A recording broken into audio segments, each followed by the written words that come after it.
Good morning. Welcome to Caffeinate Your Career. Today's topic, you are the product. I'm your host, the career coach with the most, Jason Hopper. With me today is Jammin' Jeff Klein. Jeff, thanks for being on Caffeinate Your Career today. Glad to be here, Jason. So this is your first time on the podcast. Tell everybody who you are and all the things that you do. Sure. I'm a public speaker and a speaking coach. I started speaking by teaching the elevator pitch when I had an ad agency, which is gone now. I switched to speaking and helping other people with speaking, and a website called speakercoop.com where we matchmake speakers with meeting planners. Oh. But the elevator pitch was something I started teaching in 2004 through an organization called CEO Space. And part of that speaking included speaking at career groups like Career Connections, which was huge back then. They had a couple hundred people every week, and some other groups. And it's my belief that networking is the best way to find a new job, for who you know and who they know, as opposed to a website or the classified ads, what have you. Yeah, I say all the time, the name of the game for job search is visibility. It's not just who you know, it's who knows you. Yeah, and what you're trying to do, right? Well, that's super cool, and that's mostly what we're going to talk about today. In terms of like job search itself is just it's hard. Oh, yeah. It is a grind, right? It's a job. It is. Job search is a job in itself, yeah. And so it's important to stand out from everybody. How would somebody define their personal brand in the context of searching for a job? Well, so as as we titled this episode, think of yourself as a brand, and also create a plan like you would a marketing plan for a product. Okay. So you're the product. Yes. And instead of sitting at home and waiting for the phone to ring, God forbid, or just filling out forms and mailing your resume everywhere or emailing, what have you, get up, go to some networking lunches. They love job seekers at those lunches. They really do. Yeah. When a chamber of commerce, there's a bunch of chambers here in the Dallas area. Lots of markets have chambers where they have what they call their business card events. They give all kinds of names, but it's basically 20, 30, 50, 100 people doing a 30-second elevator pitch. Okay. And you go in the room, you stand up for 30 seconds, you say what you do, you say who you are, and you sit down. And people come talk to you after the meeting. Yeah. And you should do that when you're seeking a job. Okay. But you have to know what you're going to say. You have to be prepared. Right. So you should have what problem you solve. That's the big thing about a brand.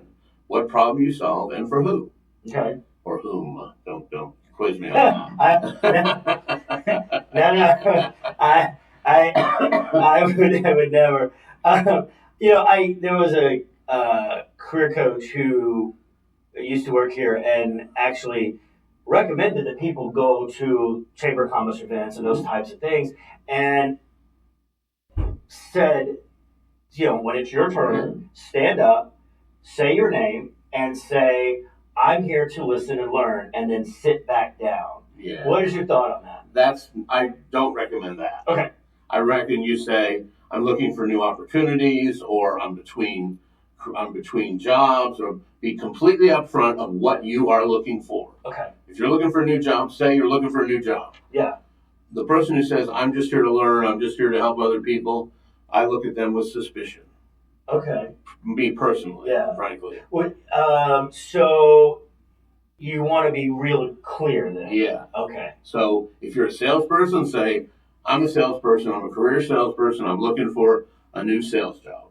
Got it. Nothing wrong with saying that. Okay. That makes it very clear, makes it easy for people to know what you want and who you want to meet. Okay. If you're an admin, I'm looking for I'm looking for an opportunity to help somebody succeed. I want to support somebody. I'm an organized person. I'm really great at keeping somebody in line, on appointments, whatever it is that you're great at. Tell us what you're great at. Yeah. Now, you're not going to join that chamber or that networking group when you're looking for a job. You're going to go once or twice so people learn who you are. You're going to print. If you don't have it, you need a business card as a job seeker. Okay. I was going to ask, how important are business cards today? I haven't had a Rolodex on my desk in, well over 12 Me years. neither, but you got to have that card so somebody can write a note on it. Okay.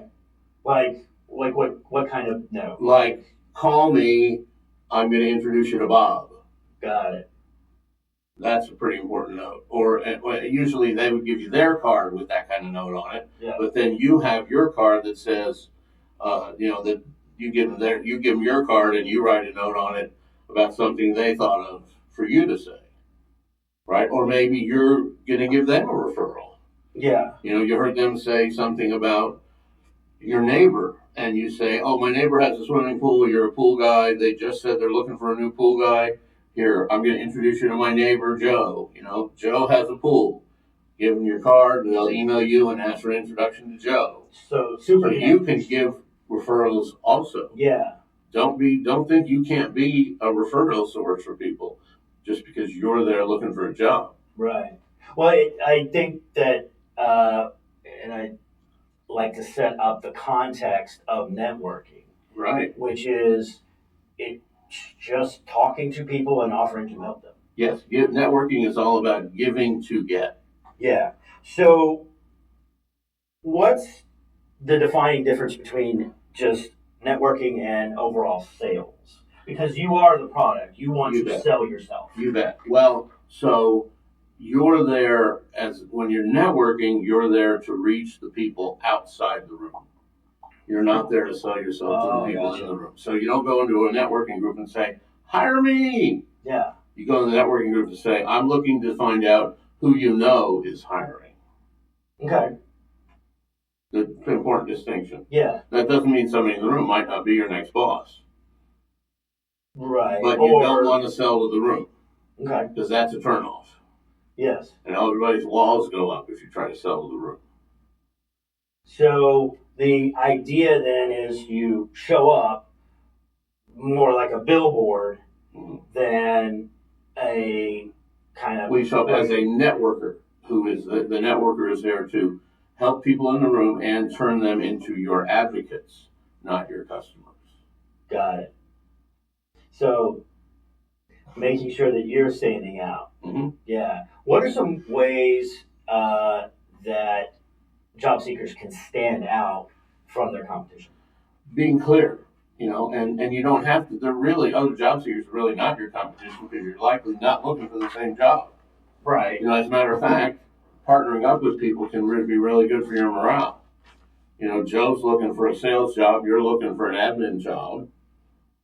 Go together. Okay. Support each other. Yeah. And even if you're both looking for sales jobs, you're probably not looking to sell the same thing. You might be good at inside sales. You might be good at outside sales. You might be looking for commission. You might be looking for another kind of sales job. Don't look at other people as your competition. Live in abundance, not scarcity. Good morning, Yolanda Chen. Yolanda said preparation is key. Yes, absolutely. For sure. I think it's always good to have a plan when you go into those types of meetings. Practice your 30-second commercial before you go. Don't try to do it off the cuff. And what is the best way to structure that? Yeah, I teach a 6-step process. I teach a problem solution format for a 30-second commercial, and I've got that whole lesson. Actually, we'll provide a link before we're done so people can download the lesson for 30-second commercial for a new job. Okay. And it's problem solution, introduction. I don't remember all 6 steps right off the top of my head right this second. But that's why we have the link. Exactly. I've only been teaching it 20 years, Jared. I can do it off the top of my head. But anyway, this second. Anyway, but you're going to tell people what problem you solve and who you solve it for. Okay. So I'm looking to meet HR directors, but usually you're not. Usually you're looking to meet sales managers or IT managers, or you want to meet the person you're working for, not the person who does the hiring, because that, again, networking your way to a job. You want the sales manager to go to HR saying, I want you to hire Bob. You don't want the HR person to go, here's Bob, to the sales manager. I mean, that makes sense. I think you get it a lot further on that referral Yeah, your resume can sit in a stack on an HR desk for a long time. Yeah.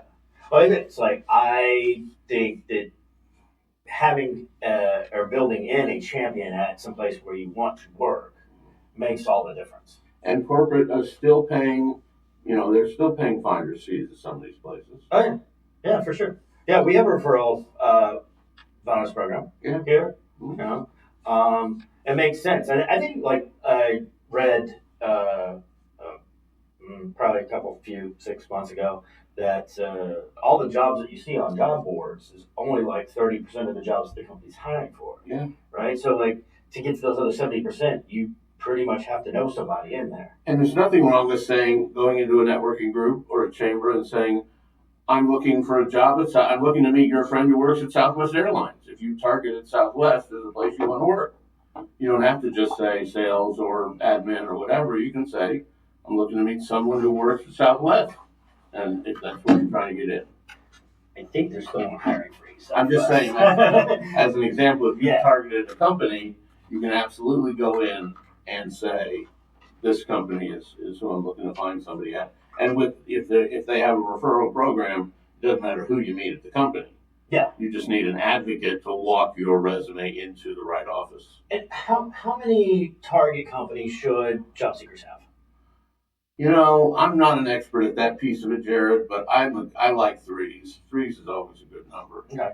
Also, when it comes to sales. Jason, I'm sorry, Jason. But it's 3 is always a good number when it comes to sales and education and stuff like that. Okay.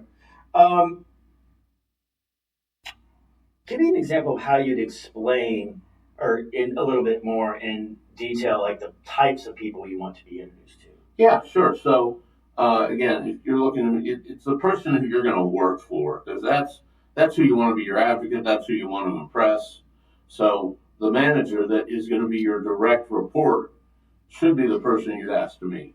I'm looking to meet sales managers, I'm looking to meet IT managers, or CMO or CFO, or whoever the person is that's actually going to be the final, just like in sales, who's the decision maker. I don't want to meet the gatekeeper. I want to meet the decision maker who's going to say, yes, we want to buy your stuff, and I have the authority to sign the contract. Okay. So the decision maker. Then. Yeah. Yeah. Okay. And Jeff, who would be a good synergy partner? I mean, you mentioned bringing a buddy, right? Yeah. So synergy / strategic partners, referral partners, are the people who want to meet the same folks you do. So other job seekers all want to meet HR, but who else wants to meet a sales manager? So that's where we start thinking really, really strategically or tactically when we're networking. Yeah. So who else in that room? Who's selling something to sales managers? Okay. So let's say you're a salesman. Could there be a sales coach in that room that has sales managers as clients? Got it. Yeah. I'm looking for a sales job. I'd like to meet a sales coach, not a sales manager, because a sales coach knows a bunch of sales managers. So let's have a coffee with a sales coach and say, hey, are any of your clients hired? So that's a referral partner. You get it's like the 6 degrees. Yeah, it's like the referral that keeps on giving. Yeah. I think or let me ask you, how do you feel about getting that because you're talking about going out to different places, but how do you feel about doing it virtually?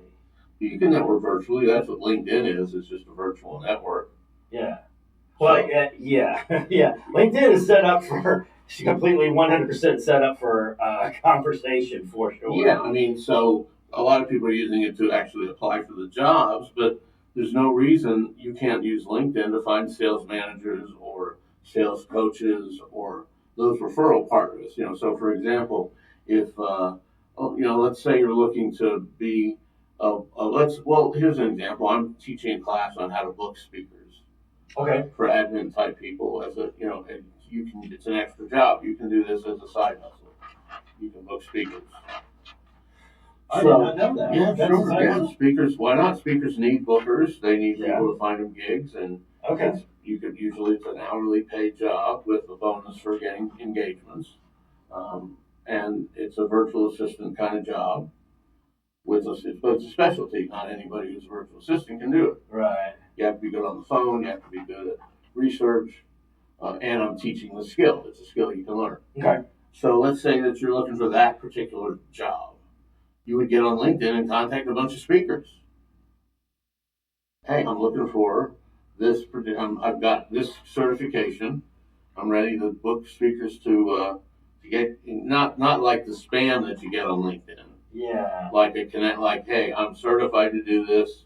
I'm doing this for as a contract labor or as a contract job. I'm not spamming people promising the moon like you. I'm not talking about the spammers that we all get on LinkedIn. Right. I'm talking about doing it as a networking thing. Hey, I'm looking to meet other speakers. Somebody who's looking for a booking agent. I'm not looking to be the booking agent of your dreams. Right. It's all about how you about your language. Of course, because I pretty much will accept almost any connection request that I get. Yeah, I do the lion thing, the old-fashioned LinkedIn open networker thing, and I connect unless there's no picture, then I don't connect.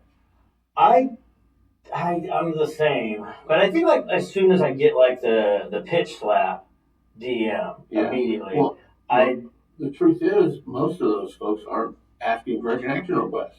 They're just sending an unsolicited pitch without a connection request. Yeah, which I don't understand. Well, it's not a very good strategy. No, it's not at all. And I will usually just pop back over to their profile and just unlink with them. It's like, if you're not going to take the time to get to know me and or what it is I do, the worst ones I hate, the ones I hate the most are like, I'll get connection requests and I'll accept them, and then all of a sudden it's like, hey, I can grow your coaching business. Right. I'm like, how presumptuous of you to think I need your help in growing my coaching clients? Yeah. Or do you have you should get a podcast. It's like, well, clearly you haven't done it. It's like, I have a podcast. Yeah. That's always a good one. Yeah. So. What's a good way to start conversations with people that will prompt curiosity? Well, questions are always good. People like to talk about themselves more than anything else. So if you start asking questions, So again, for networking, if you ask people to have one-on-ones and learn about them, then that's obviously the way to find out more information and learn what you want to find out, what you want to learn. If you're using networking to get a job, you want to have some one-on-ones with the top connectors in the group. Don't go have one-on-ones with everybody. Just have one-on-one with the best connectors in the group. Yeah. And then they'll be the ones who know the most people who have opportunities for you. I think like the fallacy of big group networking settings is people think they need to talk to and connect to everybody. Right. When it's a much better strategy to get to, you were talking about threes earlier, right? Can you connect and have an actual conversation with like 3 different people? Right, and you can also, again, if you go into that room with the intention of giving a referral before you leave, you'll also impress more people than not. Yeah, I think so, for sure. So if you're ready to and not buy, so you don't have to buy something, just, be prepared to share an introduction to somebody you know. That's what people are looking for there. What's how would be a good way to set up your statement in terms of the problems that you solve, the types of problems you solve? So for job seeking, it's that you again lay out what it is, what problem you solve. So for example, you're looking for another, like let's say JFS does a big move and you're wound up looking for another organization like this to work for. Mm-hmm. Let's use you. What the heck? Why not? So the problem you solve, and we'll do this together. You help a community service organization help people get jobs, find a new career, find a new job, right? mean, is that a good summary of that, or is there a better way to say that? So what I actually do is I teach clients how to be successful in meeting their career goals. I don't actually find jobs for people. Well, that's like to help them. So you don't. Okay, so all right, but you help the organization do that. Yeah. Provide that service. Sure. Right. Yeah. So you help community service organizations serve their constituents by advancing their career goals. Yeah. Sure. So you could say that. Okay. You know, there are coaches out there who help individuals fulfill their career goals. I help community organizations provide that service as a group function. Okay. To the wider community. Gotcha. Yeah, I changed it last year. At the end of the year, there was an app that you can upload your profile, your LinkedIn profile, and it would tell you your top performing posts. And then it wrote out what your superpower was, right? And I liked mine so much that I went ahead and I made it my headline, Good. which was humanizing complex job search journeys. Oh, cool. That's cool. That's very cool. I liked it a lot. Yeah. I thought it was pretty awesome. Yeah. Just real quick, because the chat's kind of moving. Hey, Joe. Joe Nanya says, networking is key, but you must network with a focus on how you can help others. Just be a giver, connect others, and that's how you grow your network. Joe's a recruiter. Yeah. And biz dev guy. And then Joel Fry, I see you out there. Thanks for tuning in, Joel. Joel said, I'm late, but I'm here now. Yes, you are, girl. Good to see you in the chat. And if you have questions for Jeff, put them in the chat. I'm kind of watching that. It just started moving pretty quickly just a second ago. What would make a quote unquote good referral for specific job search? Well, again, each one is going to be unique. Yeah. Right? So it's the person they're going to be working for, or somebody else. The referral partner is somebody who's selling something else to that person. So explain. Well, so like we're saying, the sales coach selling to the sales manager. Oh, gotcha. So if you're working for the office manager, who else is selling? There's a list of people who sell to office managers. Right? So if you want to meet office managers, you probably should meet some other folks who want to meet office managers. Like, office supply salespeople and furniture salespeople and gift and incentive salespeople and, party planners and caterers and all the people who sell something who need that office manager to hire them for services the company needs. I hadn't considered that. That's a really good bit of outside the box thinking in getting you, where you want to go. Yeah, and that's the power of networking is, instead of looking to meet, and that's if you're not looking for a job, if you're looking for customers, you don't go into the room and say, I'm looking to meet office managers. You go in the room and try to meet all those other people because they have a list of office managers. Right. You can get one office manager introduction, or you can get somebody who's got a list of office managers that they call on regularly and that they're prospecting for regularly as well. So it's just a matter of getting to the right people and uncovering really like what they do or who they know. Well, it's who they want to meet so that you're one, and that's why we call them partners, because when you're networking initially and do the commercial, they're just potential partners. Okay. But let's say you meet that office supply person and they're like, oh, I know 3 people who are actually looking for employees. I was at their office the other day. They had a sign up where they had, they were interviewing somebody. Well, and here's their name, and I'll be glad to introduce you. Right. Or I need to call and see if they've hired yet. Let me do that, and then I can introduce you. So those are the people that become your partner once you meet and agree that you want to share introductions with each other. Okay. After the job search. I think that's important to remember is like kind of be a two-way street. Mm-hmm. Jeff, when should somebody? Okay, great. We have now made a connection, right? And we've got time, we've set time to talk, meet, get a little bit deeper into the conversation and getting to know each other. Cool. When's a good time to follow up?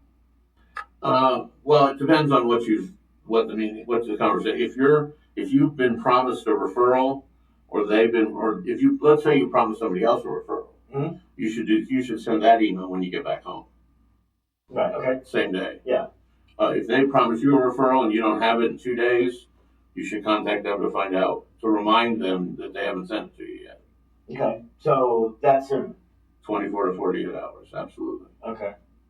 Is that kind of standard? There's not really a standard, but if you're looking for a job, you really shouldn't have to be too patient. I mean, well, that's true. I mean, because the longer your job search goes. Yeah, I mean, if I was in a sales job, if you're looking for if I've asked for an introduction and and you've given me a business card that you're going to introduce me to somebody, one of the ways I teach people to do the introduction is you give me your card of who you're going to introduce me to, and it's on me to send you an email to get the introduction. So now it's on my timetable. If I'm not in a hurry to get that introduction, I might go on vacation and then send it to you. Yeah. Then it's not urgent. Right. It's not urgent for you until I send the email requesting the introduction. Once I send the email requesting the introduction, you should respond in a timely fashion. But if I'm holding your card with a name on it, there's no reason for you to worry about it until I ask you to act on it. Okay, got it. So ask within the time frame, and I think when we do the ask, I want to make sure that I think a lot of times people are not scared, but not really direct when they do the ask. Right, and I teach networking as an important part of doing your job. So, yeah. And again, if your job is currently getting a new job, then if you promise somebody something, you should deliver in a timely fashion. You were talking about email and talking about making it timely.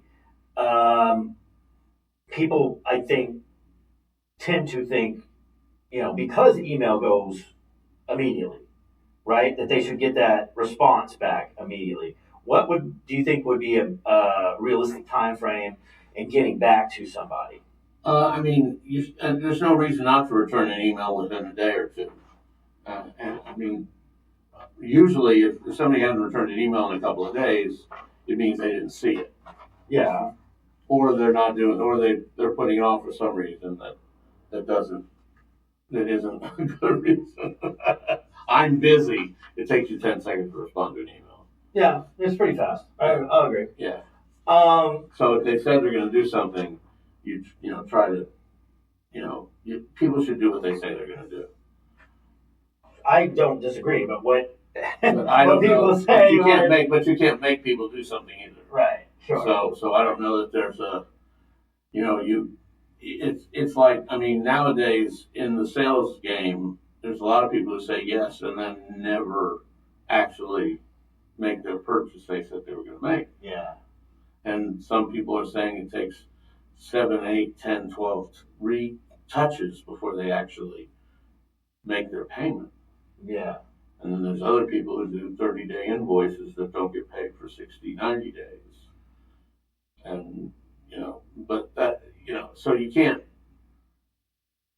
exactly have an integrity conversation with a customer.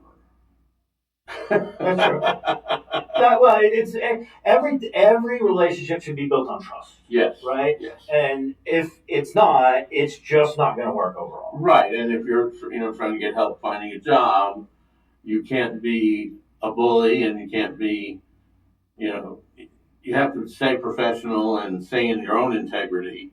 Yeah. So you just expect the best of people, and if they let you down, there's not much you can do about it. Well, I think that one of the things I'm always reminding clients is to focus on the process, not the outcome, because we can't control the outcome. We can only control our process. Sure, sure. right? It's just what you said. Yeah. Who knows what's going to happen? Yeah. Yes, people should deliver, but if they don't, and people will let you down. Yeah. There's not anything you can do about it. Right. And what we're talking about mostly today is setting yourself up to succeed. Yeah, for sure. So with that, this will be a good segue to the next question. What top three mistakes should people avoid in delivering their elevator pitch? Okay, so make a declaration. Say exactly what you want, Yes. as opposed to being wishy-washy or unclear about why you're there. So one and just to expand on that, if you want to start a new business, say you're starting a new business. If you want a new job, say you're looking for a job. Don't make muddy about whether you're consulting or looking for a job. Okay. Because they're two different things. If you go to a networking group and you're starting a consulting business, you're a new business, that's thing one, and you're there to do that. If you're looking for a job, you're there to do that, and they're not the same thing. And if you're trying to do both, that's way too confusing. You can't do both, not effectively. You can look for a job and be willing to take contract work. That's not the same thing as starting a new business. Right. Well, it just comes from that being that personal branding. Yeah. Right. Because you want to follow the three C's of personal branding. Yeah. And they are clarity. You want to know what you're doing. Right. You're right. You can't go in and do one thing, but that's the other part is the constancy. Yeah, because I can't tell you how many conversations I've had with people where it took me 10 minutes for them to admit they're looking for a job. Don't be ashamed of looking for a job. Yeah. Well, I talk to clients sometimes. I'm like, hey, are you networking? Are you talking to people? Do people know that you're looking for work? No. Why?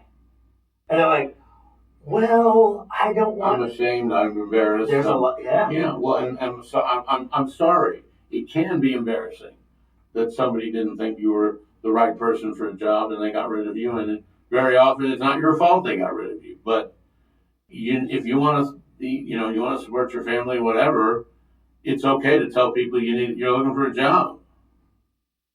Yeah, I 100% agree. Especially a room full of strangers. Yeah, I mean, I look like the people that are in your phone, in your contacts. Like if everybody, you know them personally, or you've done business with them, they're in your phone. Yeah. Like if those people don't know that you're looking for work, you are not helping yourself. Here's a big do. D-O. Number one D-O do if you're looking for a job. If you haven't done this, go to your Facebook page right now and post profile. Facebook profile. I am looking for a sales job. I'm looking for a blank job. Who do you know that is hiring? I had do it on Facebook, do it on LinkedIn. Yeah, I think those introduction posts are for sure key. Michael Rosenberg said, "Control what you can control. Let down or disappointment are part of the process and belong to the process. The more inevitable they are, yeah, I think it's a good idea to get used to some level of disappointment in the job search. I mean, and that's what, like, I had a client, they're like, well, what if they don't like me? And it used to be okay to work for people that didn't like you. It's not. Well, it should be, but nowadays it seems like people aren't willing to work for folks they don't get along with out of work, away from work. It seems to be an issue that it didn't used to be. I don't know if it's an issue so much as I think if you're going to be around somebody 8 hours a day, that you should at least have somewhat of a understanding of where everybody is. I'm a big when we hired in our last department. When we hired our last person in the department, Ron, if you're out there, I need help with all the words because they're it's important that I say it right. We hired based on personality versus skill. Okay. Because I have absolutely no doubt that I can train whomever we hire Sure. to be a great career coach. Yeah. Right? I'm confident in my ability, but what I can't teach, what I can't do is the why. Why do they want to work here? And do I think they would be a good fit in the team? Yeah, there's a unique culture here at JFS that's important to have as a starting point. That makes a ton of sense. Yeah. Well, let's get back to your three mistakes or three. Yeah. So the first one is be clear, or don't be muddy. Yeah. All right. So do it as a positive. So the things to avoid: be clear. The second thing would be ask for what you want. I guess that's back to being clear too. Um, uh, you know, have real, actionable, concrete goals in what you want. So know what job, jot down the three things your new job should have for you. Okay. Yeah. Yeah. What's the job? I mean, it could be a money thing. It could be a status thing. It could be a team thing as far as who you're working with. But what are three things about the job you want? Maybe it's stuff your last job didn't have. But three things that the new job should have, and make them non-negotiables. Okay. Yeah. Don't go interview if they don't have those three things. I think that makes sense because people, I think, oftentimes will just jump into interviews or even accept jobs that aren't a fit. The first thing that gets offered, it's not going to work. And then they wind up leaving the job, and then they get questioned on their resume because they have short jobs, and that becomes a snowball that hurts you in the long run. Yeah, ultimately, yeah. Well, I think that's one of the reasons why I've been big on coaching clients on asking culture-based questions versus hey, what's the day-to-day around here? I hate that question so much, Jeff, because it's like, if you've ever had a job, you understand that there's no real day-to-day. Yeah, things happen. People cancel. You got to go put out, hopefully not avert an actual fire, but a fire, things happen. But if you ask, hey, does this department give back to the community? And if so, what way? You come up with a different type of, or a different level of understanding that, is this someplace that you want to work? How about asking how long the people have worked here? That's not, well, depending on the people, but you should be doing your research on the interviewer before you go, right? Yeah. I think that's key. Thank you, Ron. Hey, Sharon Harris, I see you in the chat. Rhonda, who is our newest hire, said, totally true. I came from being an executive director for 20 years. And she said, be honest and answer the question. That's the other way the other reason we hired Rhonda is, out of all the people that we interviewed, she answered all the questions. She didn't try to talk around it. That's good. She was straight up and direct. Nice. I like that. Right? That's what makes the difference. Well, and the third one would be true to yourself. Okay. Yeah. Don't take two out of the three goals that you're looking for and just it's close enough, or don't just be true to yourself, because the job you want is out there. Yeah, it is. You just gotta find the right people to get you to it. Yeah. Yeah. Jeff, we're about at time. Wow. So I told you that'd go fast, right? Mm-hmm. Any quick final? Well, I want to make sure people know where to find some resources. Yes, please. So at jeffkleinspeaker.com/education. Okay. Is that free audio for how to do an elevator pitch. There's also a free form on how to do a one-on-one when you're networking. Okay. Whether you're looking for a job or not, just how to do a networking one-on-one. Gotcha. It's got a bunch of stuff to fill out. Tell everybody that website again. In case jeffkleinspeaker.com, and Klein is spelled like Kevin. Not like Kevin, like Calvin, not like Kevin. Klein. Got it. That's important distinction. You don't want to go to another site. jeffkleinspeaker.com/education. We will ask for your contact info, but then you'll be able to get that download or those downloads. And the downloads change every month. Oh, cool. So you can check back in and see some more stuff. There's other stuff there as well, and some stuff if you want to take a workshop on doing a 30-second elevator pitch. The links are there for that. Those we charge for, but not too, it's affordable, as I say. Yeah, sure. But the one for career people is free. That's my giving back. That's good. That's awesome. So the last question of the podcast is always like the fun question, right? What show are you currently binge watching? I started watching Titans.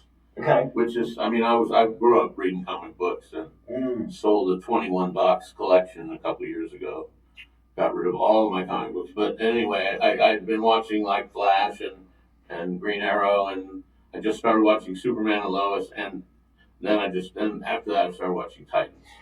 Who's your favorite superhero? Gotta be Batman. My man, right there. 100%. Anybody, always be Batman. 100%. I'm a big comic book geek as well. I still have my collection from when I was a kid. And I don't have the room anymore. I just brought the trade paperbacks now. Yeah. But I do miss it sometimes. Oh, it's so good. Just going and digging in and reading I've got one whole long box full of nothing but Batman comics that I pulled out the other day and started going through, and but yeah, in fact, like that was what I changed my headline or what's in the headline on my LinkedIn like every 6 months. It's just good to do. It is absolutely. And it's a good idea to put some of that personal stuff in there, right? Give them reasons to like you. And it did read, but for personal stuff I had up there, comic book geek, right? And everybody's like, that's just a talking point. And like, what are we going to talk about? Well, we're going to talk about Batman for about 5 minutes. Right? That's fun. Yeah. They did. I just saw a video. They're doing these age videos where it's like a celebrity through the years, where it morphs from one to the other. They did Batman, best Batman outfit. So they started with the 30s and went to the Adam West, and they included Lego Batman, which is hilarious. I gotta check that out. That's funny. Yeah. All right. This has been Caffeinate Your Career for this week. Next week, we are going to have JFS's Human Resources Director, Ashley Leonard, here, and we will be talking about why feedback is a gift. A lot of y'all out there want feedback after your interviews, and Ashley and I will be talking about that. In the meantime, Jeff, thank you so much for being here. Caffeinate Your Career. We'll have to do it again soon. Appreciate it. Guys, have a great week.